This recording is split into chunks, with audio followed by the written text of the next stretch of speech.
ఓపీలో మేము ఎక్కువగా వినే మాట, "సార్ నాకు పైల్స్ ఉందండి" అని వింటూ ఉంటాం. కానీ నిజంగా వాళ్ళకున్నది పైల్స్ మాత్రమేనా? కాదు. కొంతమందికి ఫిషర్, కొంతమందికి ఫిస్టులా, మరికొంతమందికి ప్రోక్టైటిస్ కూడా ఉండవచ్చు. కానీ మలద్వారం దగ్గర నొప్పి ఉన్నా, మంట ఉన్నా, రక్తం పడినా, చీమొస్తున్నా అన్నిటికి ఒకే పేరు చెప్తుంటారు. "నాకు పైల్స్ ఉంది సార్" అని. ఇలా తప్పుగా అర్థం చేసుకోవడం వల్ల చాలామంది తప్పు ట్రీట్మెంట్ తీసుకుంటూ, ఆన్‌లైన్‌లో ఏవో దొరికే ప్రొడక్ట్స్ వాడుతూ, సమస్య పెరిగే వరకు ఆలస్యం చేస్తూ, క్రానిక్ స్టేజ్‌లో ఓపీకి వస్తూ ఉంటారు. అందుకే ఈ వీడియోలో పైల్స్, ఫిషర్, ఫిస్టులా ఈ మూడిటి మధ్య డిఫరెన్స్ ఏంటి? లక్షణాల ద్వారా మనం ఎలా గుర్తించాలి? అని సింపుల్ తెలుగులో మీకు అర్థమయ్యేలా వివరించబోతున్నా. మీకు లేదా మీ కుటుంబ సభ్యుల్లో ఎవరికైనా మలద్వారం సమస్యలు ఉంటే ఈ వీడియోను చివరి వరకు తప్పకుండా చూడండి.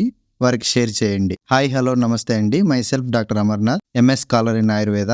ముందుగా ఫిషర్ అంటే ఏంటి? మలద్వారం లోపల ఉన్న మ్యూకోజా కాన్స్టిపేషన్ వల్ల గానీ లేదా ఇతర కారణాల వల్ల గానీ కట్ అయి ఉండడము, చీలికలాగా ఏర్పడి ఉంటుంది. దీంట్లో మెయిన్ లక్షణం మనం చూసుకున్నట్టయితే మోషన్‌కి వెళ్ళినప్పుడు, మోషన్‌కి వెళ్ళి వచ్చిన తర్వాత కూడా సివియర్‌గా పెయిన్ ఉంటుంది. తట్టుకోలేనంత నొప్పి. తర్వాత కూర్చోడానికి కూడా 1 గంట, 2 గంటలు ఇబ్బంది పడుతూనే ఉంటారు. వీళ్ళకు దాదాపుగా మలబద్ధకం వల్లనే వస్తుంది. ఫిషర్‌లో మనం గుర్తుపెట్టుకోవాల్సినది ముఖ్యంగా ఫిషర్‌లో చాలా నొప్పి ఉంటుంది. అదే ఫిస్టులాలో అయితే మలద్వారం లోపల నుంచి బయట చర్మంకి ఒక అబ్నార్మల్ ట్రాక్ ఏర్పడి అందులో నుండి చీము, రక్తము వస్తూ ఉంటాయి. దీన్నే ఫిస్టులా అంటారు. దాదాపుగా ఇది ముందు ఒక చిన్న సెగ్గడ్డలాగా తయారై అది పగిలి అందులో నుండి చీము రావడం గమనిస్తూ ఉంటారు. సో ఫిస్టులా అంటే మనం గుర్తుపెట్టుకోవాల్సింది అక్కడి నుంచి చీము వస్తూ ఉంటుంది. అయితే ఇది అదంతకదే మానదు. దీనికి ఖచ్చితంగా ట్రీట్మెంట్ అవసరం. చివరగా పైల్స్ అంటే ఏంటి?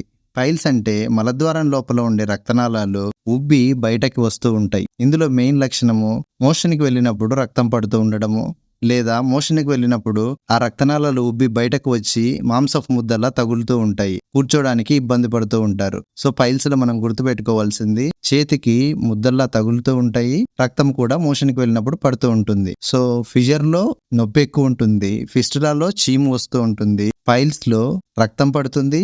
బయటకి కండ పెరిగినట్టు అనిపిస్తూ ఉంటుంది. ట్రీట్మెంట్ ఆల్రెడీ పాత వీడియోస్‌లో ఎక్స్‌ప్లెయిన్ చేశాను ప్రతి డిసీజ్‌కి. చివరగా చెప్పాలంటే మలద్వారం సమస్యలను నిర్లక్ష్యం చేసుకోకండి. స్వయంగా మందులు వాడకుండా సరైన డయాగ్నోసిస్ కోసం శల్య డాక్టర్‌ని సంప్రదించి సరైన సమస్యకు సరైన చికిత్స పొందడం చాలా ముఖ్యం.